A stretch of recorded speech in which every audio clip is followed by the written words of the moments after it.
Olá pessoal, tudo bem? Eu sou o pastor Giovanni, eu tenho uma palavra de Deus para o seu coração nessa manhã preciosa, uma nova semana que nós estamos adentrando, e nada melhor do que meditarmos na palavra de Deus todas as manhãs, crescemos e florescemos no Senhor. O tema de hoje é Jesus, a sabedoria de Deus. Estamos falando muito sobre sabedoria, estudando o livro de Provérbios, mas sempre focado e centralizado na pessoa de Jesus, pois Jesus é a personificação da sabedoria de Deus. Jesus é o modelo daquilo que Deus sonha para cada um de nós. E o objetivo de todo cristão é crescer à imagem e semelhança de Jesus. Então vamos falar um pouquinho sobre isso.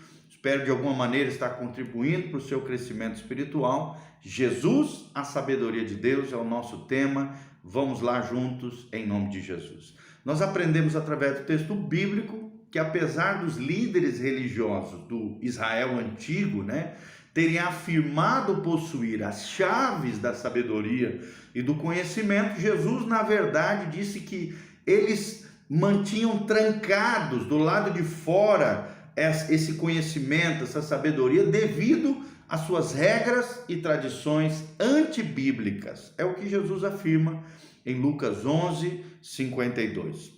E a palavra de Deus ensina que a verdadeira fonte da sabedoria de Deus é o próprio Senhor Jesus, era a própria pessoa bendita de Jesus. Outra evidência, da sua sabedoria perfeita é que ele, Jesus, dispensa a sabedoria de Deus a outros. Por exemplo, olha o que diz o texto sagrado em Mateus 11, de 25 a 30. Por aquele tempo, diz o texto, exclamou Jesus dizendo: graças te dou, ó Pai, Senhor do céu e da terra, porque ocultastes essas coisas aos sábios instruídos e as revelaste aos pequeninos. Sim, ó Pai, porque assim foi do teu agrado.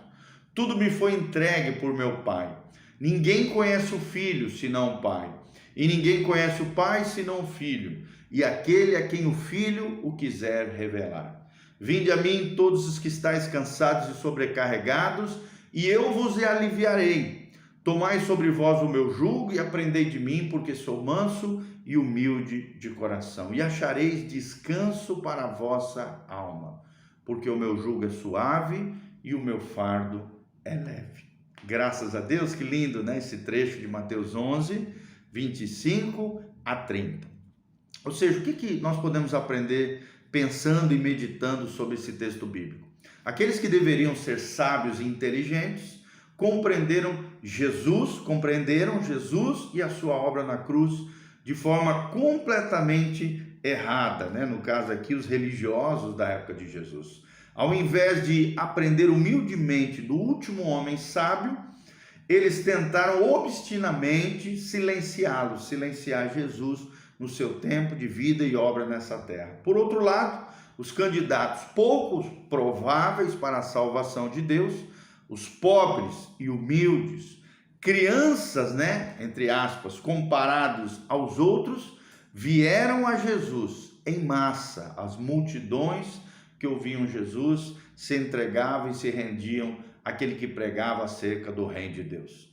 O que fez a diferença na vida dessas pessoas humildes, pobres, simples, crianças comparadas com os religiosos da época de Jesus? É que o Senhor da sabedoria escolheu dispensar a sabedoria de Deus a eles e entregar esses mistérios, essa graça, esse conhecimento às pessoas humildes, pobres e simples da época de Jesus. Nós precisamos aprender que Jesus nasceu para ser sábio. E nós também nascemos para adquirirmos a sabedoria de Deus. Aproximadamente 700 anos antes do ar sequer encher os pulmões do homem sábio de Belém, Jesus de Nazaré, a palavra de Deus já predizia que o Messias, por vir, seria um homem rico em sabedoria, não humana, mas a sabedoria do alto, a sabedoria de Deus. Das centenas de profecias que haviam no Antigo Testamento, que foram cumpridas, sim, no Messias, Jesus de Nazaré, nenhuma predisse a sua sabedoria de forma tão clara quanto Isaías, capítulo 11, de 1 a 5. Aqui nós vemos a promessa do sábio Messias, vindo para governar, segue logo após o capítulo sobre o julgamento de Deus contra a Síria. Deus usou essa perversa nação, a Assíria, para julgar o reino do norte de Israel, que estava prevaricando, se corrompendo e se perdendo com relação aos mandamentos de Deus. Ao fim desse período de julgamento, Deus disse que traria um machado contra a poderosa floresta da Assíria, resultando então numa encosta de tocos de árvores, destruído por um outro império maior do que o próprio império assírio. Contra esse pano de fundo, o capítulo 11 então se move de Isaías aqui, através de uma libertação local para a libertação eterna, quando ele fala sobre a vinda do Messias sobre a terra. Olha o que diz o texto sagrado em Isaías 11, de 1 a 5, como nós mencionamos, aqui na Nova Versão Internacional. O texto diz: um ramo surgirá do tronco de Jessé, e das suas raízes brotará um renovo. O Espírito do Senhor repousará sobre ele, o Espírito que dá sabedoria e entendimento, o Espírito que traz conselho e poder, o Espírito que dá conhecimento e temor do Senhor. E ele se inspirará no temor do Senhor, não julgará pela aparência, nem decidirá com base naquilo que ouviu, mas sim com retidão julgará os necessitados, com justiça tomará as decisões em favor dos pobres, e com suas palavras, como se fosse um cajado, diz o texto sagrado, ele ferirá a terra, e com o sopro da sua boca matará os ímpios. A retidão será a faixa de seu peito, e a fidelidade o seu cinturão. Olha que lindo esse texto de Isaías 11, de 1 a 5. Ou seja, nós aprendemos com esse texto bíblico que, embora haja muitas coisas que esses versos aqui que acabamos de ler revelam sobre o Senhor Jesus, nós vamos focar aqui apenas no que eles dizem sobre o seu caráter sábio. E há duas facetas, ou seja, virtudes, características do caráter de Jesus que demonstram a sabedoria de Jesus para nós. Primeira pergunta que surge quando nós pensamos sobre isso: como será o Messias interiormente, ou seja, de dentro para fora?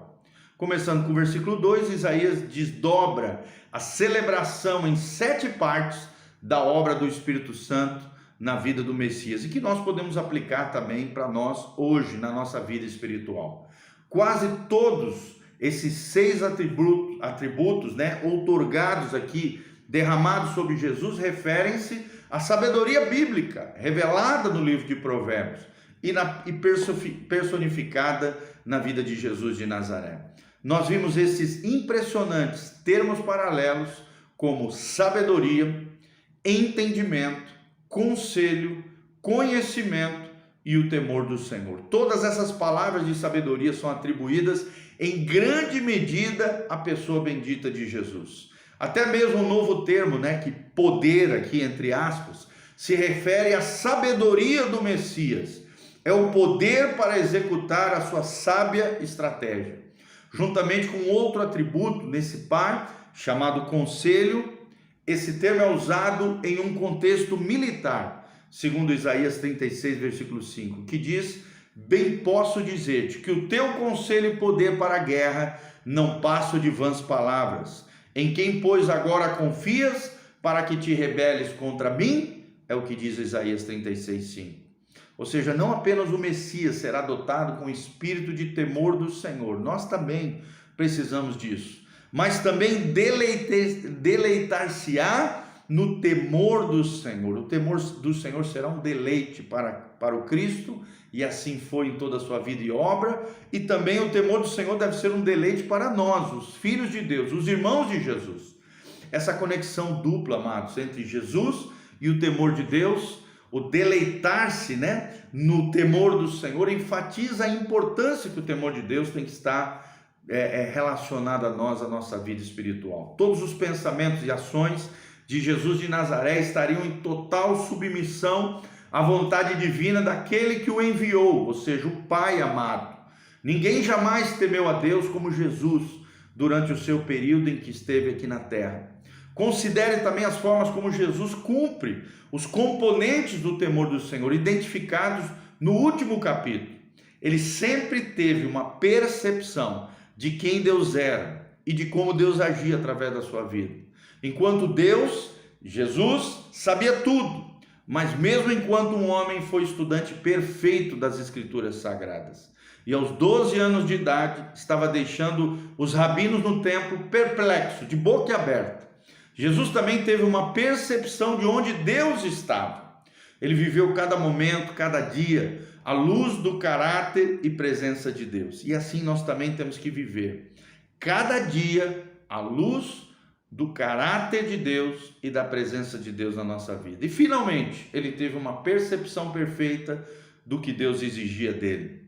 Ou seja, na oração lá de João 17, ele podia dizer honestamente o fim de sua vida na terra, como também Deus espera que cada um de nós também tenhamos essa moral, essa capacidade de falarmos para Deus: eu te glorifiquei na terra, consumando a obra que me confiastes para fazer. João capítulo 17, versículo 4. Oxalá eu e você, todos nós, ao final da nossa vida, nós possamos com o coração grato, com o coração totalmente rendido a Deus, possamos orar essa oração linda: Senhor, eu te glorifiquei na terra, consumando a obra, a vocação, o chamado, a missão que me confiastes para fazer. Jesus veio ao mundo para fazer a vontade de Deus. E você, meu irmão, tem feito a vontade de Deus?